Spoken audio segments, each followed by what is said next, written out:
this is the explanation for the haunted deck. You're going to need a few things to get started. You're going to need a regular pack of playing cards, and you're going to need something called transparent nylon thread. You can get this at your local fabric store or arts and crafts store. It's readily available to you. So get yourself some of that. And you're going to need a sewing needle like this.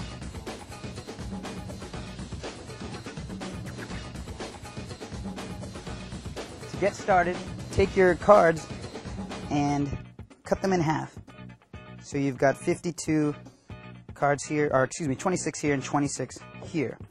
And as you can see, I've already prepared the bottom half of my pack of playing cards. The top half stays ungaffed. There's nothing altered about those cards. Nothing has changed. So take one of your playing cards, and you're going to want to put a hole in it like this. What you're going to want to do is put a hole in each card, and that thread is going to run through the entire half of the deck. Each card with a hole in it. Now this is very easy to do. All you need is that needle. So let's just say this is the bottom half of the pack. What I do is, on a bicycle deck, I find the middle of the card, which is right in between the two angels. Take that needle and push it through. Move it back and forth, getting the hole nice and even. And take the needle out. Set that aside and do that with the entire bottom half of the pack, as I've done so here. When you get through the last card, you're going to want to thread the needle and push it through the entire half. You can do this one card at a time, making all the thread come through the deck. When you get to the last card, simply take some Scotch tape or any type of tape, it doesn't matter, and tape the thread to the top of that card. This card is never shown, so it really doesn't matter what kind of tape you use. Just make sure you use a thin enough tape to where the deck isn't affected at all. Alright? So the thread comes out of that card and is taped, and it runs through the entire bottom half of the pack. This thread runs all the way back to the inside of my left pocket. If you're left-handed, you're going to want to do this in your right pocket, and this depends on whether you carry the cards in your right hand or left hand. I carry mine in the left hand like this, in mechanic's grip, so this thread is going to go to my left pocket. I've attached the thread to the safety pin, and you can see how it connects all the way to the bottom of the pack.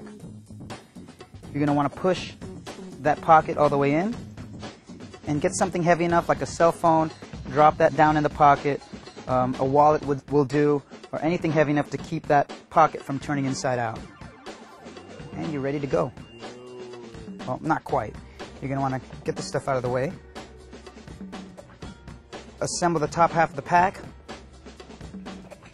and drop it on top of the deck. Since this has a hole in it, we don't really need it, but I'll just leave it here on top of the deck. What some people do is they'll put a card on the bottom to cover this, but I find that it's not necessary. You don't want to worry about that. You'll also find that when you put holes in the deck, it'll kind of look extra thick because those holes will have little cards sticking out, little scraps of card, and it'll cause the deck to sort of thicken out and to kind of, you know, not be flush and even with each other. So what you can do is move the cards around and press the center together to get those holes a little flatter. And with time and with pressure, the deck will eventually start to look normal. You can take the other half, put it on top, and squeeze the entire deck together like that.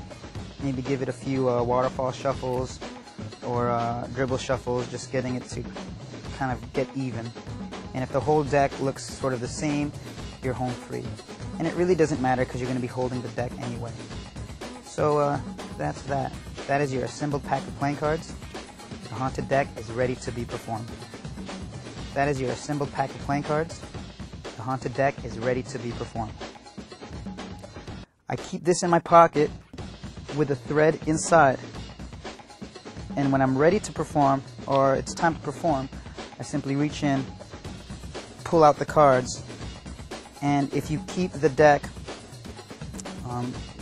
sort of in front of your leg, you can hide the thread with the hand. And I use the middle and third finger to come in and pinch the thread in between. That's where the thread is running. In between the middle and third finger, and then it runs under my arm. So the deck comes out, and you extend it forward, hiding the thread under the arm, and that thread runs to the pocket. If you're sitting down, it's perfect because that thread will sit right under the arm, and you won't have to worry about flashing at all. If you're standing up, make sure the person in front of you that you're performing for is at a nice angle so you don't flash that thread. Turn a little bit inward if you need to cover that thread from view. If you're performing for several people, have them come sit down, and you can kind of prop your leg as you're sitting. Prop that thread right over the leg, and it covers everything. Now, when you come forward, you can spread the cards out and invite your spectator to select the card. For explanation purposes, I'll just do 2 cards. You can do up to 3 cards. I prefer only 1. Just 1, because my style of performing, you don't need to do it twice or 3 times. Just do it once, and you'll see how powerful it is. It stands alone by itself. So, invite your spectator to select the card. If you're feeling risky, go ahead and let them take 2. And just don't spread too far to where they're going to see that the tape. And even if they do, you can spread, letting the thread kind of go throughout the pack. And that's all connected. This is the bottom half, the gimmick portion. Make sure that all the slack is taken up by extending the deck forward or away from you. Take the first card back, and you can riffle the deck this way. When you get past your tape portion, which is the bottom half, you can take the card and push it all the way into the pack. But as you do so, you're going to want to move your hand toward your body. That way, there's more slack, and the thread can get taken by that card. So this is what's happening. The thread is running around that card. Okay.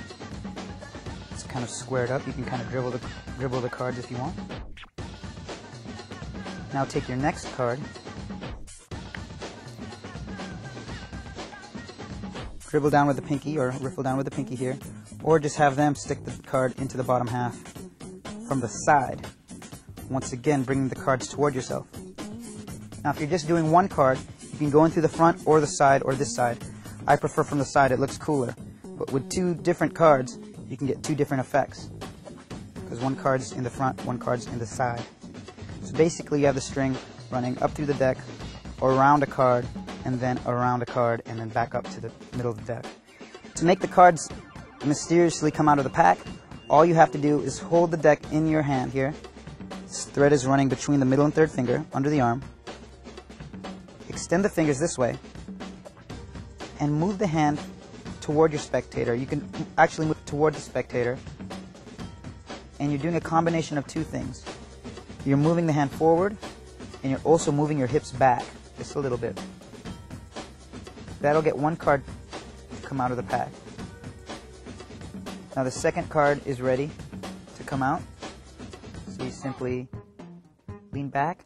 The deck will go one way. It'll stop, and then you can use your other hand to make it look like the deck is coming back, leaving that card that they selected sticking out.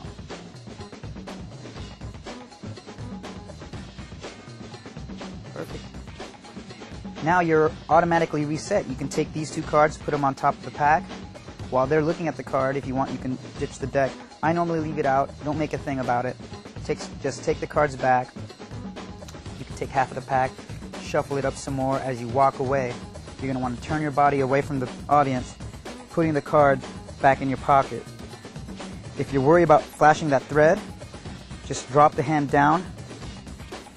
That'll cover everything. The thread running to your pocket, and you can walk away. Okay? Walk away hiding the thread. And at the opportune time, just go ahead and drop the deck in your pocket. I would definitely save this effect for a key time when you're having a family gathering, or if you're sitting around with some friends telling ghost stories. You can break this one out, and it's very, very cool. I wouldn't do it over and over again. I would limit it to only 2 cards at the most. Personally, I prefer 1 card only, selected, memorized by everyone, put it back in the pack, and then have everyone concentrate on the card using their mind to make that card come out of the pack. You can also tell a story about how there's a ghost that performs with you and he's actually going to move the pack. Or see that the deck is haunted. It's such an old pack of playing cards. Old poker players died gambling with this pack, and the spirits have remained in the deck of cards. Whatever you want to say, you can, but it's very fun to do. You'll get some really good reactions with it. So that's the haunted deck. Have fun with it, and we'll see you next time.